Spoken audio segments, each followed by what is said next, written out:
तो बोले सुनो अपने घर की झंझट में और कोई पंचा बुलाना ठीक नहीं। अगर समाज में सम्मान प्यारा है तो ये बातें जरूर ध्यान रखना। बोले अपने घर की झंझट में और कोई पंचा बुलाना ठीक नहीं। वो चुगलखोर यदि पिटे कहीं पर उसे बचाना ठीक नहीं। और सुनो बोले बिटिया की तनु प्यारी हो, बिटिया की तनु प्यारी हो, घर घर में घुमाना ठीक नहीं। और ललका चाहे कि तनु प्यारो हो सर पे चढ़ाना ठीक नहीं। और सुनो भैया चाहे कि तनु बैरी हो, भैया चाहे कि तनु बैरी हो, बस भेद छुपाना ठीक नहीं। औरत चाहे कि तनु प्यारी हो, बात बताना।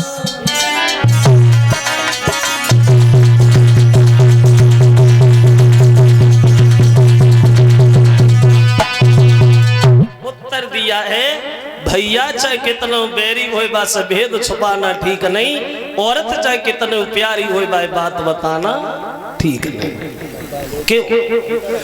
औरत कितनी बेद्वान सही वो ये लक्षण सब पे आता है। औरत के पेट में बात की क्या और पानी भी नहीं समाता है। कितनी भी पढ़ी लिखी हो लेकिन ये कमी होती है कि जब तक जे कोई बात सुन ले और जो ने चाचे से कह ना लेती तो लेना ने रोटी अच्छी लगे ना नींद ही आया। माता मैंने ये ना सोचे कि रजनीश हमारी कह रहे, हम आपकी नहीं कह रहे। आपके यहाँ ऐसी कोई है ही नहीं तो हम क्यों कहेंगे। अगर तुम्हें पूरे गांव में बात फैले हुए है 50 आदमी से मत कहो, 4 औरतें से कह दो, बाद में जो और कह दियो काउ से कही हो ना, फिर देखो संजालो पूरे गांव में डिंडोरा ना पे डूबे। तो ये कमी होती। तो सत्यराजित बोले हम इसलिए नहीं बताएंगे कि तुम मेरी पत्नी हो। पैर दबाए रही है कि कूद के बहुत दूरी बैठी जाएगी। बोली तुम्हारी किस्म करे खाता हम तो फांसी लगाएंगे। अब हम घर में नहीं रहेंगे। ऐसे घर में रहने से फायदे का जा, घर में कोई बात ही नहीं मालूम पड़े। तो सत्यराजित बोले देखो नाराज न हो, अगर मानती नहीं हो तो सुनो, लेकर एक बात ध्यान रखना, बड़े घर की बात है, न गाय बने न कहीं बने न रोई बने।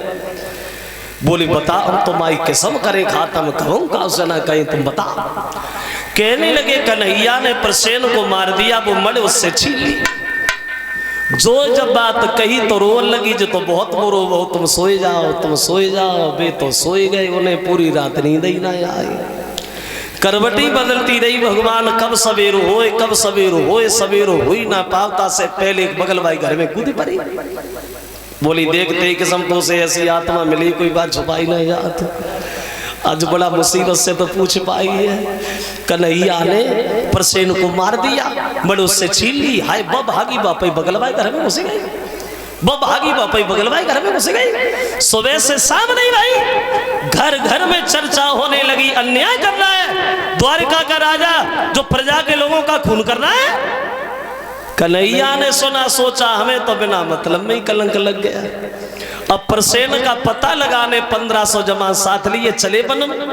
देखा कि प्रसेन की लाश मिली, आगे बढ़े एक शेर मरा पड़ा है, उससे आगे कोई चिन्ह नहीं मिला। तो जवानों से बोले काम करो, हम इस गुफा में अंदर देख के आते, इस गुफा में अंदर गया है और तुम हमारा दरवाजे पे 1 महीना तक इंतजार करना।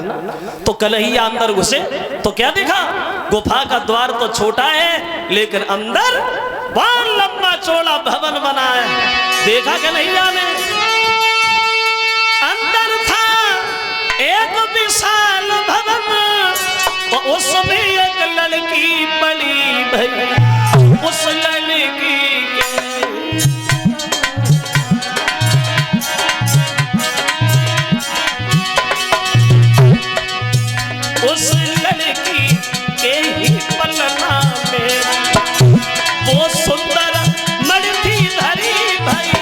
उस लड़की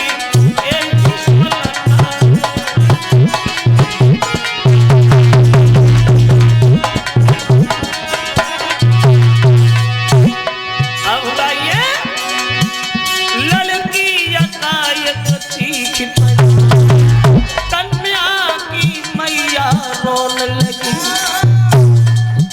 फिर जाम मंतर मोहन की,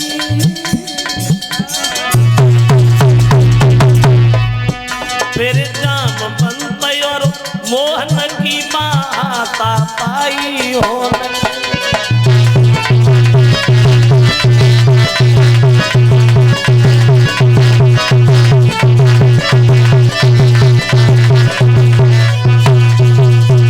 लड़की चीखने चिल्लाने लगी तो जामन तो कन्हैया में युद्ध छिड़ गया।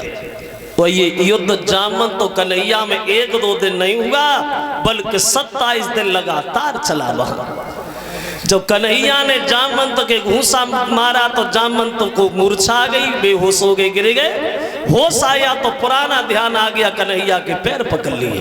क्षमा करना प्रभु, बड़े समय का इंतजार कराया। ये कौन थे जामंत? ये जामंत त्रेता वाले थे। लंका पे विजय पाकर के जब सब लोग लौट रहे थे तो राम ने पूछा कि लड़ाई से किसी के अरमान अधूरे तो नहीं रहे। बहादुरों के चेहरा झुक गए, लेके बूढ़े से जामंत बोले महाराज हम लड़ना चाहते हैं। तो भगवान बोले भैया अभी मर्यादा के बंधन में है, इंतजार करो, युग द्वापर में हम खुद आएंगे और खुद ही तुम्हारी भुजाओं की खुजली मिटाएंगे। तो जामंत बोले महाराज क्यों तकलीफ उठाई? बोले इस मणि के पीछे कलंक लग गया, इस मणि को हमें दे दो। तो जामंत जी बोले महाराज मणि ले जा और मणि बाली भी ले जाओ, मतलब तुम हमारी बेटी जामवंती से शादी कर लो।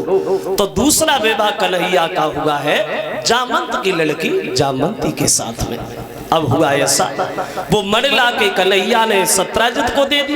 तो सत्राजित लज्जित होने लगा, सोचने लगा मेरे भैया को तो शेर ने मारा था, हमने कन्हैया को कलंक लगा दिया, अब हम क्या करें? तो उसने शर्म की वजह से अपनी बेटी सत्यभामा की शादी कन्हैया से कर दी। अब 3 हो गई, रुक्मिणी, जामवंती, सत्यभामा। चौथा इनका विवाह हुआ है सूर्य की लड़की कालिंदी के साथ। 5वां इनका विवाह हुआ मित्रविंदा के साथ। 6वां विवाह हुआ शीलभद्रा के साथ। 7वां विवाह हुआ सत्या के साथ। और 8वां इनका विवाह हुआ है लक्ष्मणा के साथ। और 8 औरतें हो गई। ये अब क्या होगा और आगे बढ़े। एक भौमासुर नाम का राक्षस मन में विचार किया कि मैं अपनी जिंदगी में 20,000 लड़कियों से शादी करूंगा। तो उसने 16,100 लड़कियां इकट्ठी करके गुफा में बंद कर दी। तो सबने मिलके भगवान की प्रार्थना की। भगवान गए, राक्षस का बंद किया, लड़कियां बाहर की, बोले अपने अपने घर जाओ। तो लड़कियां बोली घर किधर, हम तो आपके साथ चले गए, आप शादी कर लो। तो द्वारिका में लाए हैं और बड़े विधि विधान के साथ सबके साथ शादी की है। अब कितनी हो गई? 16,108। सबके एक एक लड़की पैदा भई और 10-10 लड़का पैदा हुए। कोई परिवार नियोजन नहीं। कितने लड़का हुए? 1,61,080। 1,61,080 लड़का और 16,108 लड़कियां और इतनी घर में औरतें। लगाओ के गांव बसत हुए तब। आज के नरों से एक नारी नाय समारी जात। कितना फर्क है, कितना अंतर। आज के नरों से वो एक नारी नाय समारी जात। उए श्याम सुंदर के 16,108 नारी है। वो लक्षण अवतारी के यहीं से प्रकट होता, क्योंकि इतने उपे श्याम सुंदर बाल ब्रह्मचारी है। 16,108 ही नहीं बल्कि 16,109 1.5 और है। सबसे पहली पत्नी का नाम था राधा, गर्ग संहिता का प्रमाण है। बचपन में शादी हुई थी भांडीर वन में, ब्रह्मा जी ने कन्यादान लिया था और आधी को विजा को बताया जाता है। ये कुल मिलाकर के 16,109 रानियां थी भगवान की। बोलिए भक्तवत्सल भगवान की। इस तरह से विवाह हुए। अब देखे थोड़ी देर कृष्ण और सुदामा के बारे में।